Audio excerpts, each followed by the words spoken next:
tonight. I got to know, first off, is there anybody here from my home state?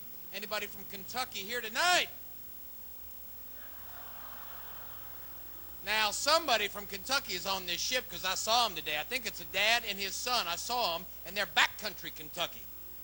I saw them out there trying to figure out what the elevator was earlier. Yeah, I saw them like a dad and his boy. They're out there, and they're just looking at them gold doors slide up, and then they stick their heads in that little room, kind of stare around and jump back. And that went on for like 10 minutes. I was watching them. Finally, this little old lady comes up in a walker, on a little walker, and she gets on the elevator. Them doors close, the numbers go up, and they come back down again. Them doors open, this beautiful young blonde come off. Guy looked at his son and went, "Go get your mama." Yeah, I'm from near Louisville, Kentucky, and Louisville's a pretty big city, but you don't have to go too far outside. It gets country real quick, man. In fact, I was going to do a job down in a little town called Elizabethtown. It's not far, E-Town, not far from Louisville. And I was on the way down there. I got off the main highway because the road was closed, and I got lost back in there. And you get lost quick out on them country roads, and because they're not straight, they wind all around the hills and that. And I got lost. I'm trying to just figure out how to get back to Louisville. And finally, I see this young boy standing out by a mailbox, a farm box, and I pull up and I say, "Young man, how do you get to Louisville?" And he goes, "My uncle takes me."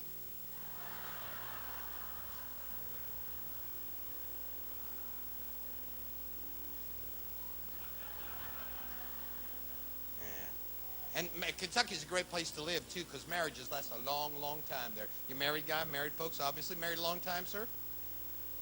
12 years? That's not bad. In Kentucky, you'd never get a divorce. You know why? Because in Kentucky, a divorce is like a tornado. Somebody is losing a trailer. Live at home as long as you possibly can. You sucked every nickel possible out of your parents. I lived at home till I was 27, Lisa, because I was trying to find myself. You ever go through that in your life, trying to find yourself? And then one day, boom, I found myself out in the front yard with all my stuff. I came home one day, all my stuff is out on the lawn. I'm going, "But Dad, this isn't fair. I'm still trying to find myself." He's like, "Well, son, you've been looking here for 27 years. Apparently you are somewhere else. Now, why don't you go look there for a while? Maybe when you find yourself, you can find a job nearby." Did you get the cake question when you were preparing for your wedding? The cake? "Honey, what kind of cake do you want to have? How many layers? What kind of icing? These are decisions that we need to be making." Finally, I just said, "Honey, I like pie. Why don't we have a big wedding pie? A huge pumpkin pie." And you know what? Suddenly, boom, I was out of the planning loop. This is what I learned a year and a half ago when I moved back in with my parents for 4 months at the age of 53. I learned this, Lisa, that your relationship with your parents will continue to get weirder and weirder. You know what I'm saying, don't you? Remember when you're like 15 or 16, you were still living at home, you get some kind of argument with your folks, you'd be up in your room going, "Man, I can't believe I have to take this crap from those people. I cannot wait till I am 21, because when I'm an adult, I will make them treat me as an equal. I cannot wait for that day." Well, you know what I learned last summer, Lisa? That day never comes. You never get on that same adult level as your folks, and I figured that out one day when I was cutting the grass for my dad. I'm 53 years old at the time. I'm cutting the grass for my dad as a favor. Favor! Let me explain this to you, ma'am. I don't get my allowance anymore. I'm not pulling in that big $1.50 a week. I'm cutting the grass for free. All of a sudden, I turn around. My daddy is sitting up here on the front porch. He's supervising my work. Now, I'm 53 years old. I think I know how to cut the grass. I'm not going to stick my hand under the mower. I'm not going to check the fuel level with the lighted match. Go in the house. I don't need your help anymore. And in that moment, I realized, oh, my God, it will always be this way. Someday, I'll be 80. My dad will be 110. He'll still be sitting up here. "You're not doing it right. You've never done anything right." And I'll I'll be out there behind the mower. I just want your approval. Why can't you just love me? I thought you'd be dead by now. And I don't want anybody to get the wrong idea, because I love my dad, Lisa. My dad's a great guy. It's just that my father is 77 years old. My dad is an official old man. And I know that because he owns the official old guy car. My dad has a 1979 Buick Battlestar Galactica.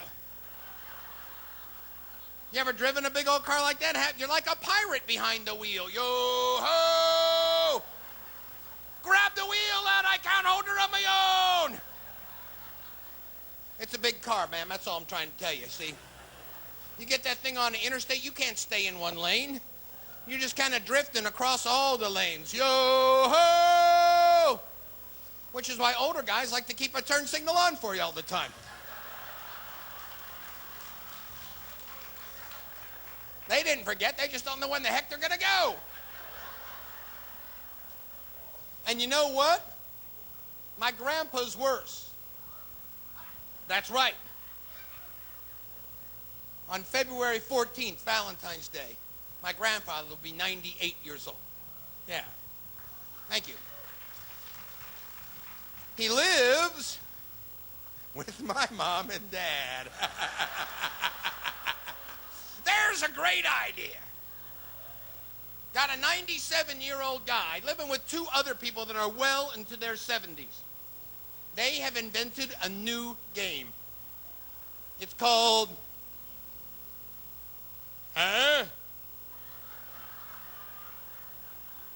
They play for hours. They just sit around in the house all day.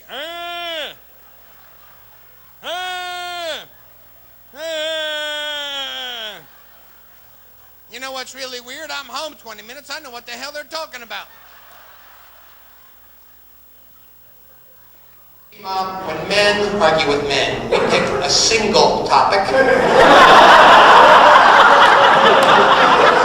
We use arguments going back no more than 4 months in time.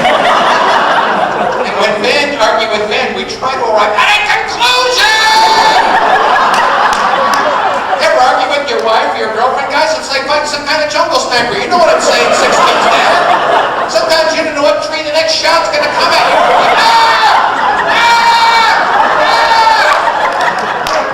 And that's why old guys are so whacked out. They're shell-shocked from a lifetime of this. You ever seen a really, really old guy with his wife? Guys been married 50 or 60 years, they're like at the mall, the guys are always like,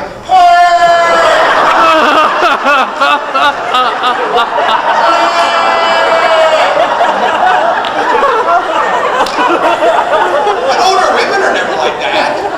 Older women always look really sharp and together. Stop it. You're embarrassing me. Everybody at the mall is staring because you're acting silly. Now just stand here for 1 minute while I look at this dress.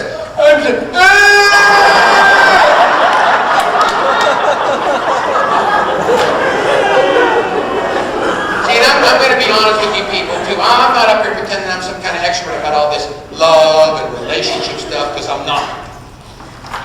Because I went to a Catholic school.